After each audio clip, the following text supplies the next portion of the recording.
dengan aku Siti. Kali ini kita mau dongeng-dongeng nih. Biasanya kan Kak Anggi yang opening. Mana ya Kak Angginya? Hayo, Siti udah ngebuka ya di acara Cakap Medan. Kali ini kita di acara konspirasi, komunitas menginspirasi. Kalau tadi udah opening sama Siti, sebenarnya hari ini kita akan ngobrol-ngobrol bukan hanya dengan Siti ya, tapi dengan teman-temannya Siti juga. Dan ada adik-adik yang di belakang. Sapa dong, dadah. Hai. Kita lagi mampir dan gangguin dan juga ngerusuhin adik-adik di Kampung Dongeng Medan, juga bersama dengan foundernya Kak Indri. Assalamualaikum warahmatullahi wabarakatuh. Waalaikumsalam warahmatullahi wabarakatuh. Ini Siti boleh nggak ya gabung dulu sama yang lain ya? Boleh. Ternyata susah loh ini Kak Indri jadi pendongeng yang megang peraga boneka gitu ya. Nggak apa-apa sama saya aja. Oh iya boleh. Nggak bisa jauh-jauh kita. Mbak Indri, nah Cakapers, mungkin Cakapers bingung kenapa nih tiba-tiba Anggi dan Cakap Medan mampir di Kampung Dongeng Medan. Nah kalau misalnya Cakapers tahu, tanggal 20 Maret nanti diperingati Hari Dongeng Sedunia. Dan kalau misalnya untuk yang nasional di Indonesia itu jatuh pada tanggal 28 November. Pada baru tahu ya. Nah, mumpung kita bicara soal dongeng, sebenarnya dongeng itu manfaatnya banyak sekali ya Mbak Indri ya.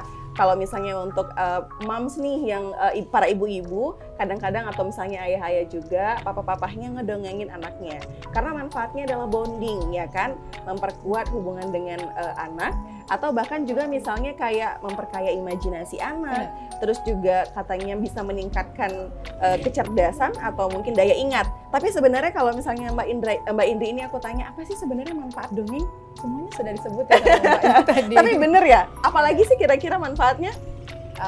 Pada usia tertentu seperti pra-TK, mereka akan memperkaya bahasa atau kata. Oke. Jadi pada anak usia sekolah, mereka memperhalus literasi. Untuk orang dewasa, memperhalus public speaking. Jadi sebenarnya mendongeng itu pada akhirnya jatuhnya ke literasi berbicara. Dan sisi positif melalui psikologinya itu tadi bonding, kemudian mendekatkan komunikasi, kemudian mencerdaskan cara berpikir anak, sehingga ketika anak-anak yang usianya kecil terbiasa mendengarkan dongeng, saat dewasa nanti mereka akan bisa memecahkan masalah tanpa harus stres gitu. Karena mereka dapat ilmu menyelesaikan cerita dari kisah-kisah yang pernah mereka dengar. Oke. Nah, kalau misalnya tadi aku udah sebutin kita berada di Kampung Dongeng Medan. Kalau misalnya tadi kita berangkat bicara soal manfaatnya, gunanya. Nah, kenapa sih Kak Indri repot-repot bikin Kampung Dongeng Medan? Sebenarnya kenapa sih Kak Indri bikin ini? Coba diceritain dulu. Karena saya punya anak. itu alasan yang mendalam ya? Iya, karena beneran saya punya 4 anak. Saya memulai itu ketika anak pertama itu usianya sekitar 10 tahun. Sekarang udah kuliah. Jadi pada awal saya membentuk itu, saya seperti moms zaman now yang satu arah komunikasinya. Jadi kayak hanya memerintah, menasehati, kemudian tidak terbuka terhadap anak. Tapi saya langsung kayak ngerasa ini ada yang salah. Dan saya nggak mau salah mendidik anak saya sendiri. Alhamdulillah ya, sosial media ini kalau positif ya positif banget gitu. Dipertemukan sama seorang foundernya Kampung Dongeng Nasional itu Kak Om Prokoso di Facebook waktu itu. Dan saya mikir, ini orang keren banget ya, di ibu kota metropolitan yang katanya serba bayar, beliau ini buat gerakan yang gratis dan mengumpulkan anak-anak sedemikian hebatnya dengan cara mendongeng. Dan sejak Kak Seto, jarang sekali kita melihat ada pendongeng yang benar-benar fokus kepada anak gitu. Mungkin ada Kak Ria Enes ya, tapi beliau kan lebih ke ventriloque ya. Jadi saya memberanikan diri tuh ngobrol sama beliau, takut-takut tuh di Messenger. Pada akhirnya beliau sangat terbuka, ayo Kak Indri silakan buat Kampung Dongeng, bareng-bareng sama teman-teman kita buat.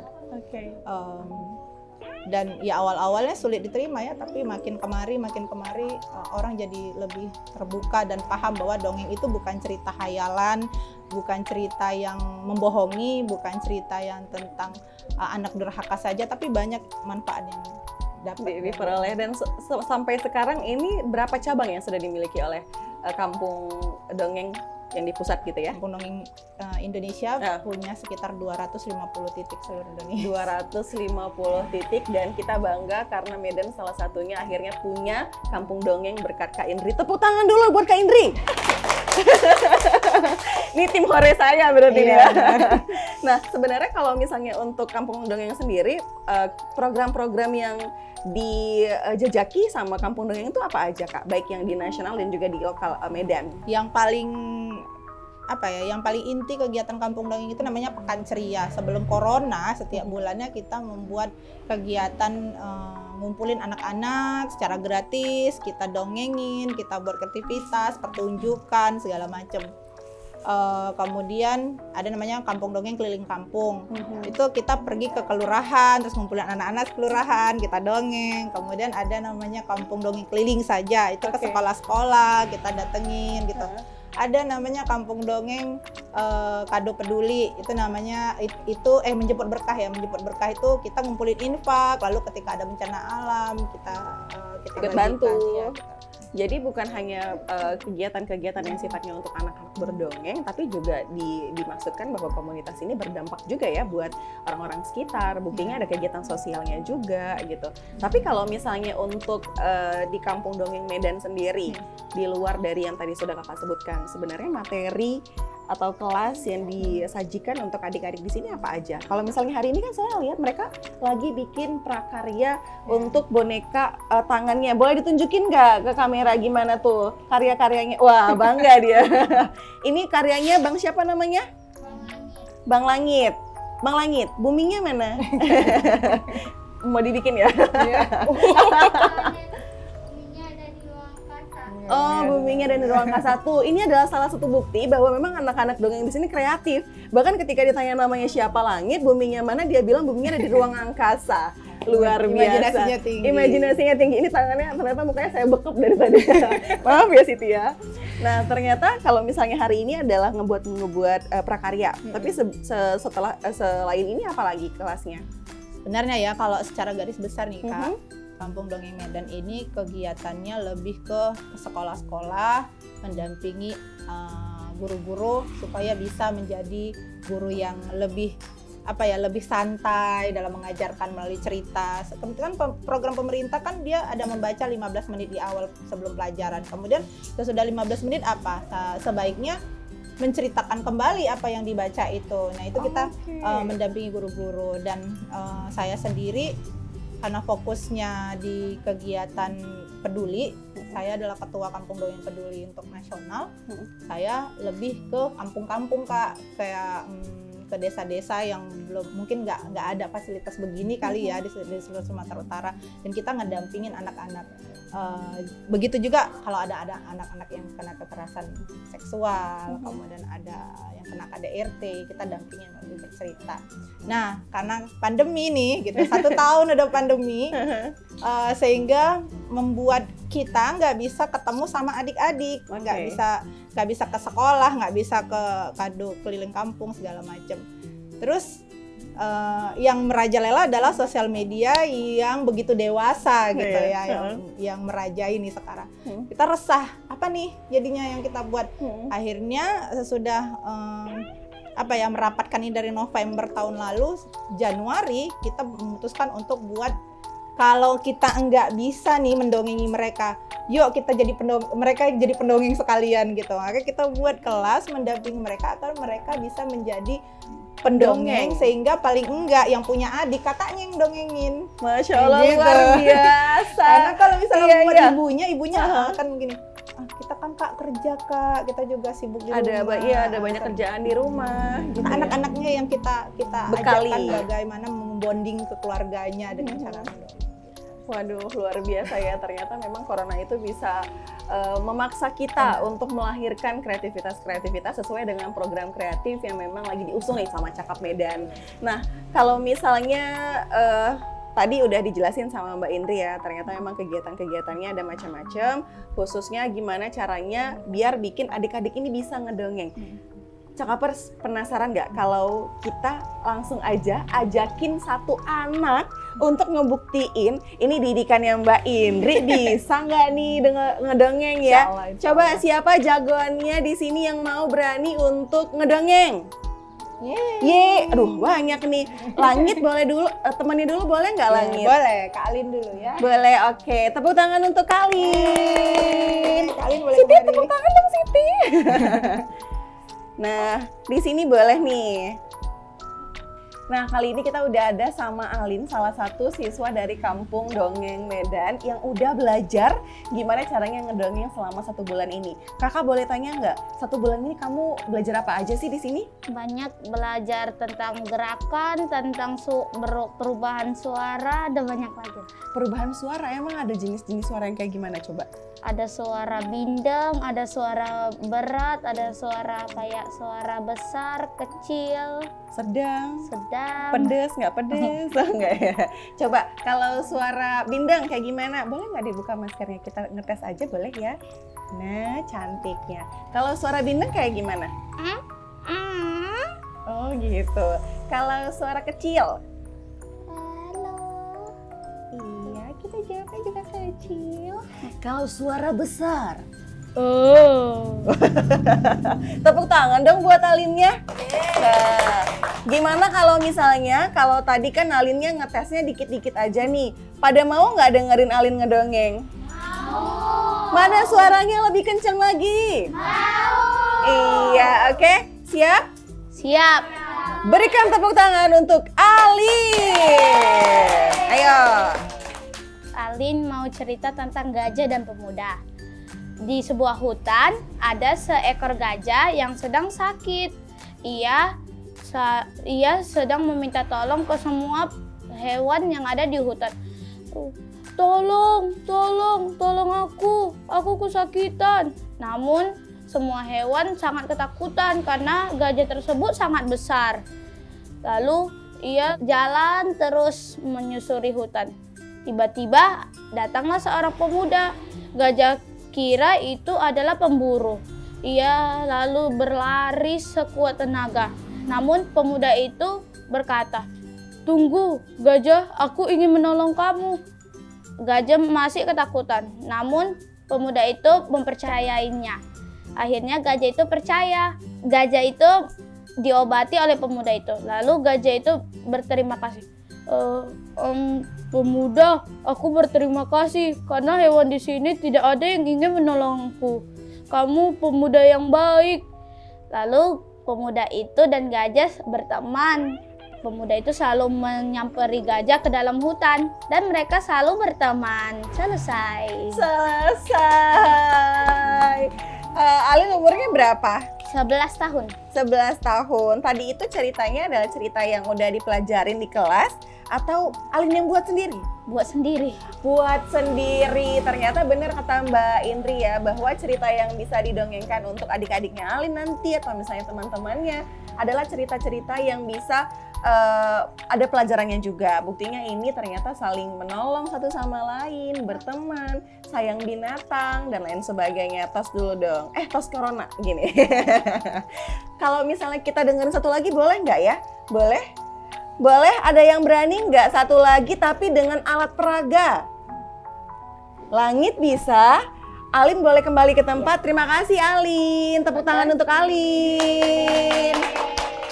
Nah kalau misalnya tadi kita udah ngedengerin salah satu cerita dongeng dari adik Alin, kali ini kita punya Langit yang bakal cerita juga, tapi kali ini berbeda karena kita mau tantang Langit dengan boneka peraga ya. Ini adalah namanya siapa, nanti kita tanya sama Langit. Yang ini mau nggak? Boleh yang ini? Boleh katanya. Nah ini, dipakai dulu sama si Langitnya. Langitnya sudah siap? Aku ngomong sama Langit juga ya. Ini Siti namanya. Langit udah siap belum? Udah, Siti. Kalau ini siapa namanya? Namanya Dani. Halo Dani. Halo juga. Oke, sekarang Langit ngobrol sama Dani. Ya, Mau ngedongeng? ya. Oke, kita dengerin ya sama-sama ya. Assalamualaikum. Nama Waalaikumsalam. saya Langit. Hari ini saya akan berbicara tentang si Dani yang malas menggosok giginya. Pada suatu hari, si Dani bertemu dengan langit. Nah, langit bertanya, "Hai, kenapa kamu begitu aja?" Iya, aku sakit gigi." "Lah, kenapa? Kamu malas sikat gigi ya?" Iya, makanya aku jadi sakit gigi." "Kamu pernah nggak makan coklat dan setiap harinya kamu nggak gosok gigi?" "Iya, setelah aku jajan, aku sering lupa gosok gigi, terutama pas pagi, siang, malam, dan sore atau pas sedang aku makan coklat." "Lah, terus kenapa kamu bisa sampai sakit gigi gini?" "Kemarin ayahku datang dari kota Swiss. Dia membawa coklat banyak amat. Dan aku makan setiap kapan saja, pas lagi belajar, main, komposer, dan lain-lain yang aku lakukan yang bisa. Terutama pas lagi masak, aku sempat menyempatkan diri untuk makan coklat. Sekarang aku sakit gigi." "Oh, gitu ya. Yaudah, lain kali jangan kayak gitu ya. Dan setiap hari gosoklah gigimu setiap kali makan coklat." Iya, jangan lupa. Kalau sembuh dari 1 hari ke 4 hari tapi nggak sembuh-sembuh, pergi ke dokter untuk cabut gigimu." Oke, nah itu dia teman-teman cerita dari si Dani yang malas menggosok giginya. Sampai jumpa lagi, dadah. Tepuk tangan dong buat Langit. Kalau tadi kita diajarin sama Kak Alin untuk berteman, untuk sayang sama binatang. Kali ini kita diajarin sama Dani sama Langit untuk rajin sikat gigi.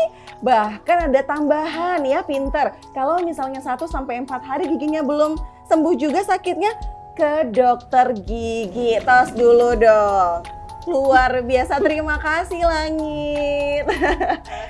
Nah, luar biasa ya Langit ya. Kalau misalnya tadi Alin udah cerita tentang bagaimana berdongeng untuk bisa memberikan pelajaran berteman dengan siapa saja, sayang dengan binatang. Kalau dari Langit kita belajar bahwa rajin sikat gigi. Bahkan ada tambahan, kalau misalnya 1-4 hari giginya belum sembuh juga, langsung datang ke dokter gigi. Wah, ini Mbak Indri luar biasa ya. Ternyata mendongeng itu adalah salah satu cara untuk membangun komunikasi dengan anak.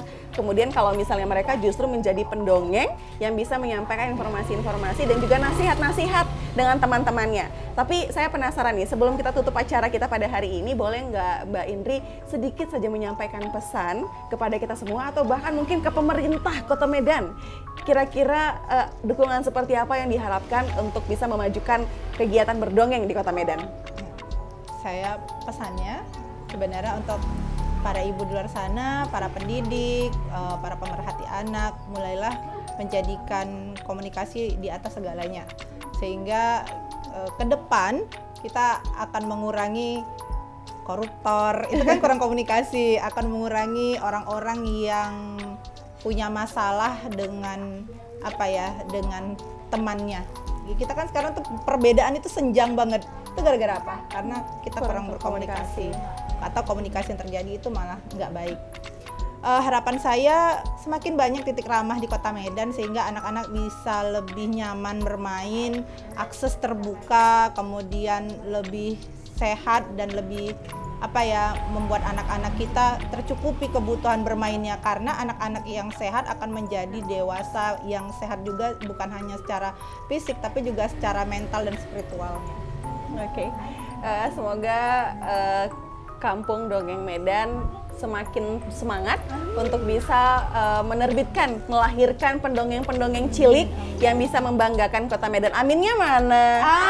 Amin. Kita ketemu lagi ya, semoga bisa ketemu. Nanti kalau misalnya tidak salah hari Sabtu nanti akan ada perkemahan Sabtu Minggu, di mana nanti akan berkemah dengan anak-anak panti asuhan ya.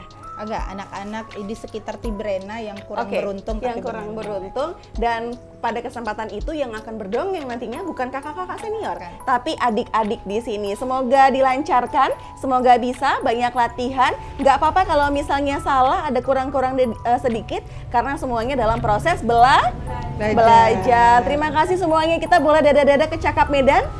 Dadah Cakap Medan. Siti juga? Iya, dah.